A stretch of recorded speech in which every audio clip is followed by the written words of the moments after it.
کسی بھی اہم کام کے لیے لازماً تیاری کی جاتی ہے. اگر کوئی کام بھی تیاری کے بغیر شروع کر دیا جائے تو اس میں وہ روح نہیں آتی، اس کام کو آپ صحیح طور پر انجوائے نہیں کر سکتے اور اس کا حق ادا نہیں کر سکتے. عملی تیاری میں کیا چیز آتی ہے کہ مثلا آپ کو معلوم ہے کہ رمضان میں آپ کو اتنا راشن چاہیے، جیسے گھریلو خواتین ہیں جو گھر چلاتی، اتنا راشن چاہیے، یہ چیزیں خریدنا ہے، یا عید پہ کپڑے بنانا ہے، یا اور جو بھی آپ سمجھتے ہیں کہ آپ کو اتنے لوگوں کو روزہ افطار کرانا ہے، یا زکوٰۃ دینا ہے، یا صدقہ خیرات کرنا ہے،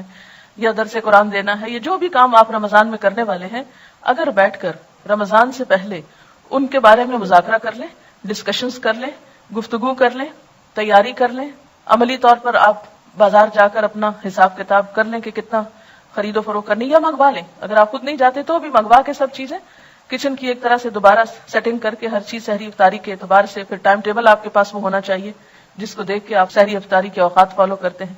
پھر اسی طرح اگر آپ کو کہیں اور تراویح پڑھنے کے لیے جانا ہے تو سواری کا ارینجمنٹ، یہ کس کے ساتھ جانا ہے، یہ کس کو اور ساتھ میں لانا ہے، یہ ساری چیزیں رمضان سے پہلے ایک ایک کر کے، جن کا بھی میں ذکر کروں گی، ان کو عملی طور پر بھی تیار کر کے رکھ لیں اپنے پاس.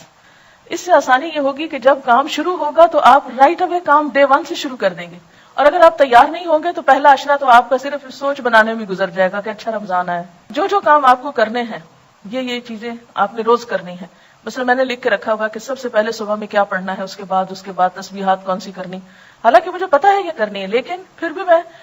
کاموں کے پریشر میں بعض اوقات بھولنے لگتی ہوں، تو میں وہ کارڈ مجھے یاد دلاتا ہے کہ آج میں نے یہ کام نہیں کیا. کہ مثلا اگر آپ نے اپنے اوپر کچھ نفل باندھے ہوئے ہیں یا کچھ ذکر خاص کرنا ہے، آپ کو خاص سے مراد مسنون ہی ہے، وظیفہ مراد نہیں ہے کہ 1000 دفعہ کچھ، لاکھ دفعہ کچھ پڑھنا ہے، تو ان سب کے انہیں ترتیب بار اپنے چیزیں لکھ کر رکھ لیں. پھر یہ ہے کہ جائے نمازیں وغیرہ دھو کے صاف ستھری کر لیں، کیونکہ افسوس کے ساتھ کہنا پڑتا ہے کہ بعض گھرانوں میں اس کا اہتمام نہیں ہوتا، اور بہت فریکوینٹلی یہ چیز دیکھنے میں آتی ہے کہ لوگ سارا گھر صاف رکھتے اور ایک جائے نماز گندی رہ جاتی. شاید وہ مائنڈ کرتے ہیں اس کو دھونا یا گناہ سمجھتے ہیں. تو عبادت میں لطف کے لیے کیا ہے،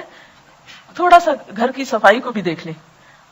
کچن کی صفائی، گھر کی صفائی، اپنے بیڈ کی، کمرے کی، جہاں آپ کو عبادت کرنی ہے، جہاں پڑھنا ہے، کتابوں کی شیلف کی، الماری کی، یعنی ہر ایک چیز جو ہے بالکل ترتیب سے کر لیں. اور اتنی ترتیب سے کر لیں، بلکہ میں تو بعض اوقات یہ کیا کرتی تھی کہ جو بیڈ بستر وغیرہ سال بھر اٹھتے رکھے جاتے ہیں، وہ میں رمضان سے پہلے چادریں، ہر چیز اس طرح ایسی جگہ پہ رکھ لیتی تھی کہ بس صرف 1 منٹ اس میں لگے اور ہر چیز جلدی جلدی تبدیل ہو جائے. اور لانڈری بھی رمضان کے لیے بچا کے نہیں رکھیں، سب کچھ واش کر لیں، کلین کر لیں. اور اس طرح آپ جب رمضان، جیسے لوگ عید کی تیاری کرتے ہیں، تو عید سے بڑھ کر آپ رمضان کے لیے عملی طور پر تیار ہو جائیں، اور ساتھ ساتھ کارڈ پر ذہنی طور پر عبادات کی تفصیل لکھ کر وہ تیاری کر لیں. اور پھر خاص طور پر یہ بات کہ کوئی بھی نیکی جو نفل کا درجہ رکھتی ہے عام دنوں میں، وہ رمضان میں فرض کا اجر و ثواب پاتی. جو عام دنوں میں نفل کا مقام رکھتی ہے، وہ رمضان میں فرض کا مقام رکھتی. پھر اسی طرح فرض جو ہے وہ 70 فرض کے برابر ہو جاتا ہے. پھر اس میں آپ دیکھیے کہ جیسے آپ نے ذاتی کام جو کرنے ہیں، اس میں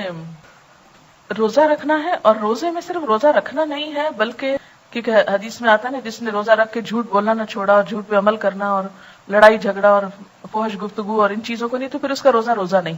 کیونکہ روزہ صرف بھوکے پیاسے رہنے کا نام نہیں. تو یہ رمضان کا موقع اگر آ رہا ہے تو کوشش کریں کہ اس میں اس سنت پر عمل ہو جائے. تو ساری نمازوں کو اول وقت میں، یعنی یہ جو عبادات ہے رمضان میں، ذاتی عبادات، اس میں روزے کو،